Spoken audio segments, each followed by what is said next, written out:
Tudo legal? Então, tudo bem. Então, eu aqui, Douglas, a gente vai estar conversando com vocês um pouquinho sobre mobile e BI nesse contexto aí da computação positiva, né? A gente fala de computação positiva, a gente lembra direto do Maslow, o cara que criou aquele conceito da psicologia positiva, né? E eu lembro da pirâmide do Maslow, né? Bateria, Wi-Fi. Isso. Aí começa a história. Mas é legal, assim, estar participando de um evento. Eu me afastei um pouco da Sucesso e volto como palestrante, isso é legal. Grupos de teste, de mobile, de agile, de Delphi, de Java, não sei o que lá. Todos eu estava ali ajudando, né, no processo, isso é show de bola. Então, olha só, quando a gente vai falar disso daqui, vai estar eu e o Douglas. Eu sou especialista em mobilidade e o Douglas especialista em soluções BI.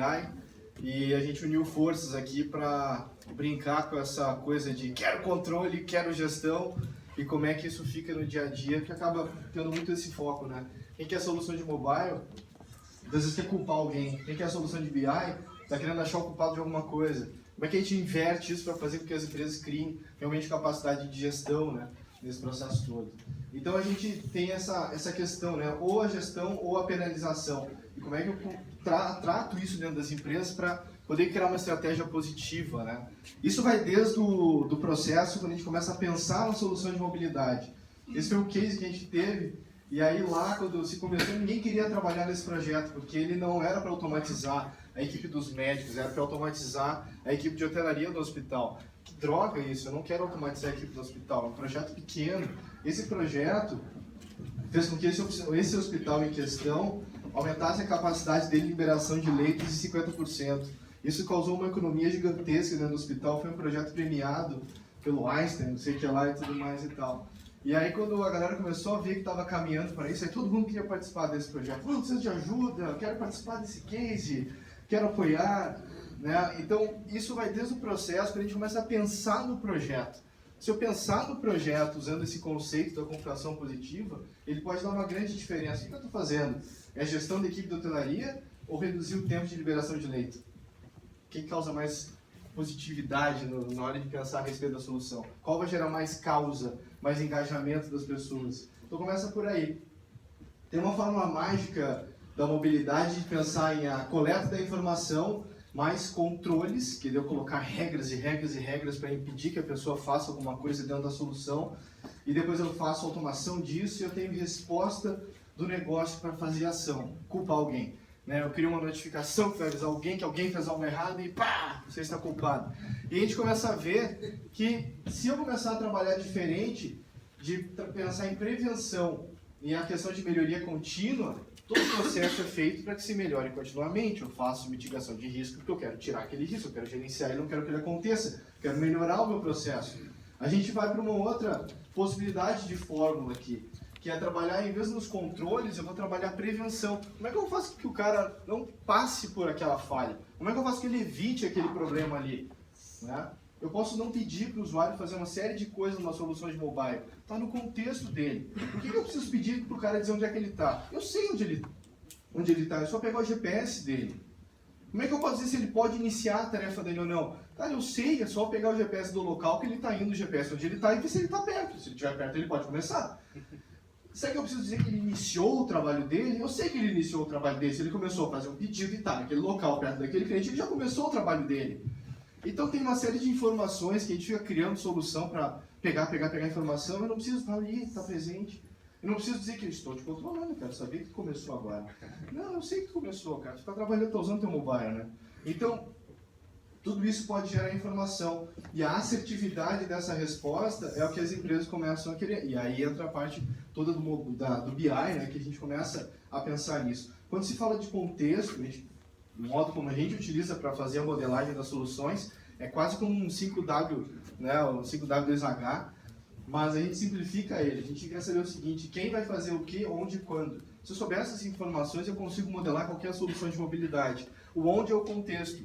Onde pode ser na tua aula de natação, no teu jogar tênis, ou coisa parecida, é o contexto. E aí eu começo a conjugar essas informações e a partir disso eu consigo desenvolver qualquer solução de mobilidade. E depois eu consigo levar para o outro lado.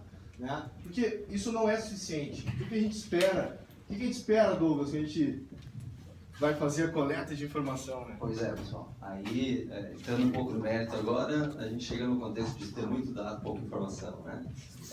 E aí vem um detalhe interessante, né? Quando a gente pensa no processo de coleta também, e no processo de pegar os processos, principalmente mobile, a gente tem uma dificuldade clara que é a gente está pensando em resolver o processo e vendo muito pouco onde é que está agregando o valor ao negócio, né? Já falamos bastante sobre isso, né? Pela manhã, então o que a gente coleta e o que a gente busca tem que estar agregando ao negócio. Então essas são as coisas que a gente vai falar um pouco mais, né? Tem que ser relevante, tem que ter informação, não adianta ter o volume de dado e não ter conhecimento gerado. Então essa é a provocação que a gente vem fazer aqui, porque por um lado a gente utiliza o mobile para facilitar as pessoas, ter a coleta, ela ser não tão maçante, ou seja, estamos melhorando a qualidade de vida. Por outro lado, chegando depois a gente tem outro processo, né, que os nossos estagiários, né, os nossos diretores muitas vezes estão planejando informações, estão estruturando dados, que na verdade a gente deveria dar um pulo um pouco mais adiante, né? Então essa é a provocação que nós vamos fazer agora. E um detalhe importante para tentar dimensionar um ponto de vista que a gente montou para ser um pouco mais claro, a gente tentou criar um cenário aqui que é o mapeamento de mercado de geração de valor. Então a gente pensa que esse é um cenário talvez bem genérico, a gente pudesse estar conversando com vocês, focando um volume de maior de vendas, né, uma gestão de concorrência e um aumento de marketplace ao mesmo tempo. Isso são coisas que hoje o mercado ainda, agora a crise nos traz alguns pontos emblemáticos, né? Temos que ser mais eficientes. Então o nosso promotor de vendas começa a ser vendedor, que começa a ser o pesquisador, que começa a ser o coletor, quer dizer, nós temos que ser mais eficientes, né? Então, dessa forma, a gente está provocando aqui um pouco essa discussão agora. O que é a estrutura do nosso sistema, só para explicar um pouquinho como é esse processo, né? A gente tem uma definição de vários sistemas aí, um ponto focal aí de coleta de informações e mobilidade, e aí duas peças bem importantes e relevantes no nosso processo de gestão aí, que são os indicadores operacionais, que estão mensurando os nossos a nossa operação, né, e os indicadores estratégicos, então tem que estar alinhados ao nosso processo de gestão. Sem isso a gente fica capenga, né? Ok, mas será que a gente começa a ter dados, né? Ter dados começa a ser um ponto importante, ou seja, como o Daniel estava comentando, pô, então eu já sei quando o cara começou, eu sei onde ele começou, eu sei onde ele terminou, eu sei o que aconteceu, quer dizer, eu tenho um milhão de dados. Mas é bonito, né? Tem cara que quer contratar a gente porque ele quer ver no mapa os pontinhos. Mano, o pontinho não gera nada de informação. Eu preciso saber por que aquele vermelho aconteceu, por que empurrou aquela situação lá a acontecer. Isso não está na tela para ver os pontinhos. Tem que ter um software que vai estar olhando a informação, vendo tendência, causa, consequência, e aí que entra, né?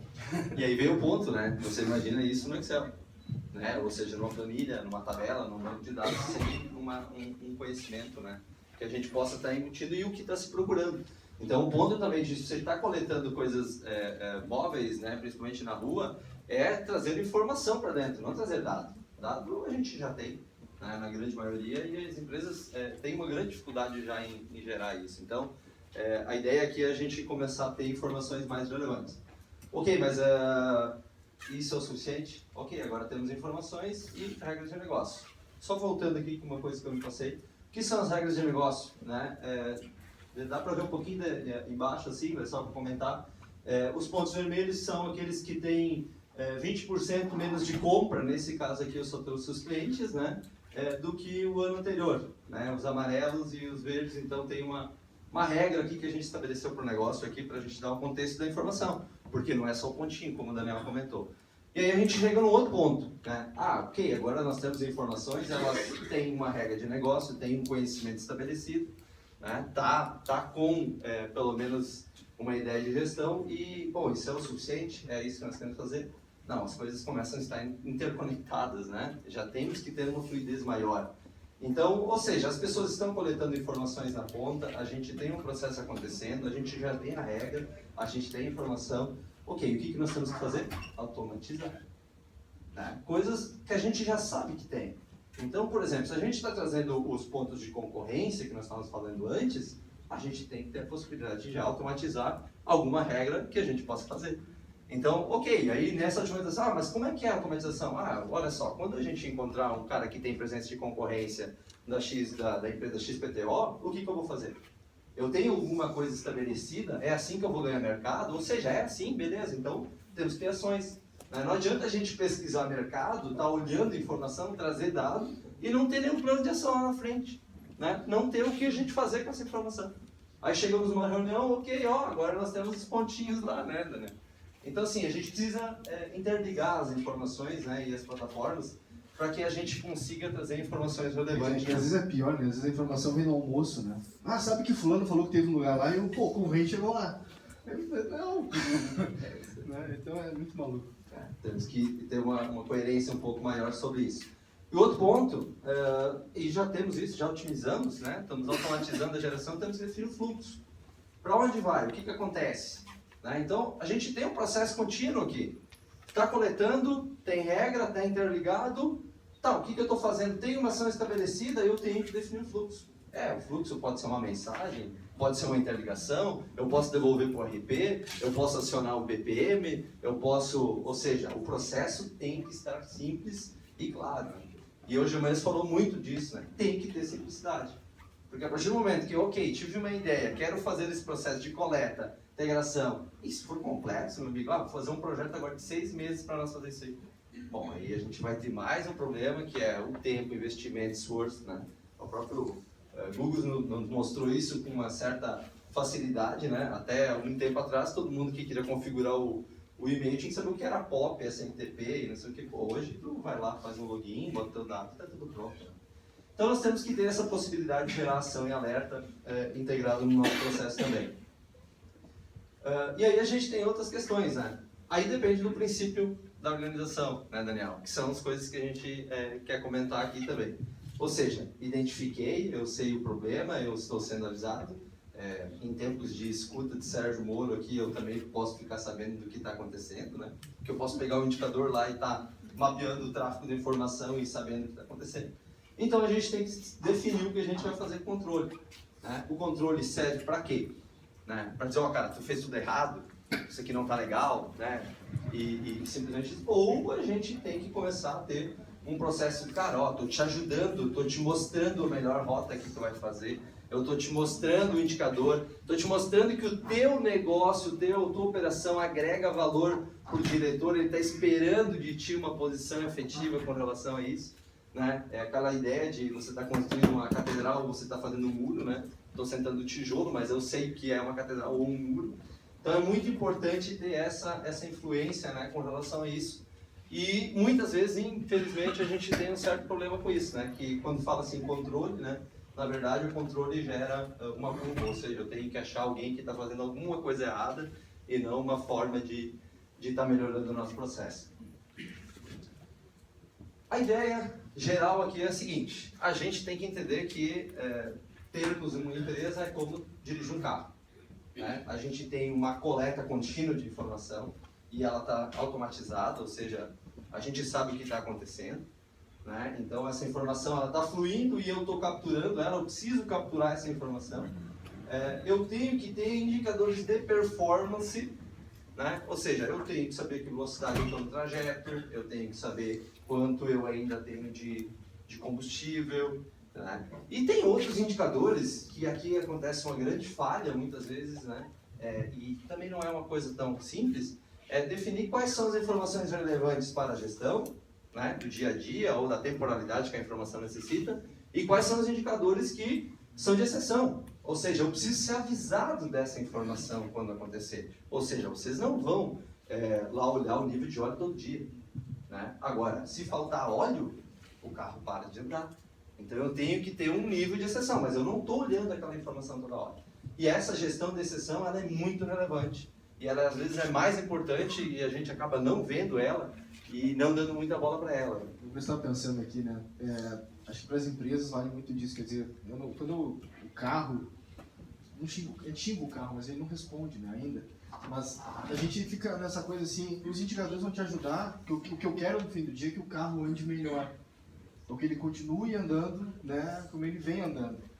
Então acho que tem esse lance, né, nas empresas, a mudança de querer achar que aquela pessoa é que está fazendo algo de errado, cara, está mais alto que isso. É um processo de gestão. A gente tem que começar a pensar no seguinte: quem está na tua empresa está ali porque está afim de fazer a coisa, está comprometida. Se ela não tiver, tem uma série de outros indicadores e formas de capturar isso daí, né? E não é só focar na gestão do negócio que vai te levar para isso. Quem não está seguindo aquilo que a empresa quer, ajuda ela a perceber que ela não está ajudando, né? Ela mesma vai acabar saindo. Cria o engajamento, né? Acho que a gente vai falar hoje de manhã falando muito bem de engajamento. Todos esses processos aqui só funcionam com engajamento. Coleta na ponta, quer dizer, eu tenho que ter uma equipe muito bem treinada, ela tem que saber de todo o processo, senão a gente, por mais controles que se tenham, a informação não tem uma assertividade correta ou não tem uma informação de qualidade e também não adianta, né?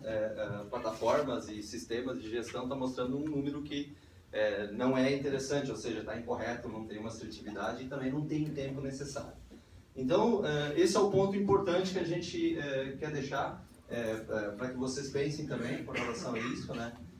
Como fazer, pensando na nossa empresa, né? Como fazer esse processo acontecer. O ciclo contínuo de trazer informação, tratar ela, ter um processo acontecendo, né? E às vezes a gente tem que começar por pequenos projetos, né? Pequenos processos para começar a ganhar corpo, né? Isso não é uma coisa que a gente faz de imediato, né? Então tem um ponto importante também aí. A princípio, né, Daniel, isso que a gente quis deixar para vocês também. A gente quis fazer uma apresentação bem focada, né, no que a gente está entendendo que é um ponto bem positivo, né, que é a integração entre tu trazer informações de fora. E as empresas hoje não têm, né, em grande maioria não têm informações externas, né, não capturam, elas não estão preocupadas. Agora, com a crise, geralmente a gente tem, nos interessa ter mais informações com relação a isso, né? Então, é muito importante, tem um mundo de informação aí externo também, e que a gente consegue estar capturando, trazendo e analisando e gerando valor para o negócio. Acho que o desafio é muito por aí, sabe? E às vezes a questão é usar a ferramenta para ela gerar mais consciência nas pessoas que fazem parte, né, dessa organização e também para a organização. Uma pergunta para vocês: vocês sabem quantas interrupções por dia vocês têm? O quanto que essas interrupções impactam vocês no dia a dia? Quantas horas contínuas de trabalho vocês conseguem ter? Se preocupam com isso? Então, por exemplo, o fato de eu começar a fazer minha equipe pensar a respeito disso, alguns vieram: pô, mas está querendo saber até a hora que eu vou no banheiro? Eu falei: não. Eu quero saber se o teu colega está te interrompendo a cada 20 minutos, para que tu tome consciência disso e pense se vale a pena deixar ele te interromper a cada 20 minutos e sentar com ele meia hora e resolver o que ele precisa que resolva. É sutil. Mas no momento que eu começo a gerar ferramentas que geram consciência para a equipe, para a organização, e eu levo de volta, porque o grande problema é que a gente pega a informação e fala: olha o que eu descobri. Só que se vocês vão ter um plano de ação de capacitação para a equipe de novo, para mudar o jeito que esses caras estão se comportando, e a informação que eles têm, o modo como eles se identificam com o negócio, você vai ficar o resto da vida dizendo: olha o que eu descobri. Entendeu? E aí a gente não muda. Outro paradigma importante, né, durante todo esse processo quanto tempo vocês ficam construindo a informação e quanto tempo é despedido para uma análise efetiva. Esse é um outro grande trabalho que acontece dentro das empresas, né? Então a gente tem um mundo de pessoas altamente qualificadas, contadores, diretores, que estão montando informação e analisando muito pouco. Vou te dar um exemplo. Ontem eu estava numa reunião que o cara estava me dando prazo, num cliente lá que está atendendo, porque ele está gerando uma plataforma para gerar relatórios para aquele cliente. Eu falei: cara, mas ele pediu uma informação para ti. Quando é que tu entrega aquela informação? Não, eu vou entregar tudo no dia 28. Eu falei: cara, não. Tu pode entregar na quarta-feira que vem só aquela informação que ele está pedindo? Posso. Só que ele não tem noção da diferença que isso vai fazer para o resto do negócio. Talvez quando o cara vê aquela primeira informação, ele vai descobrir que talvez tudo que esse cara está construindo não é suficiente ou não é necessário. Pode ser pior ainda.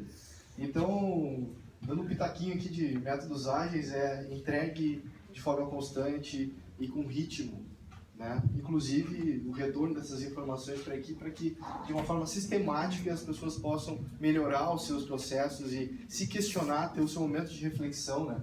Então eu acho que é por aí o lance. De forma assim, resumido, né, a gente percebe claramente o ganho de produtividade que as empresas conseguem com esses tipos de sistemas, então fica muito claro para isso. E muito também o ganho que as pessoas conseguem com isso, né? Deixam de fazer um trabalho lá, pô, chega no dia 30, 31, lá o cara entra em desespero para fazer fechamento de número, né? E cola daqui, tira dali, monta Excel, faz isso aqui. Quer dizer, a gente muitas vezes é visto assim, pô, legal, agora eu tirei, né, o trabalho. Mas aí tem outras também, né, que se preocupam. Pô, mas então se eu não tiver que fazer isso, eu não tenho nada para fazer, eu vou sair da empresa. Então a gente tem que trabalhar muito claro com isso, né? Que não, você tem que despender o tempo realmente para fazer as análises, né? E não para construir informação que tu já tem dentro do sistema. Bom, pessoal, é isso. Então a gente agradece também aí o tempo despendido aí para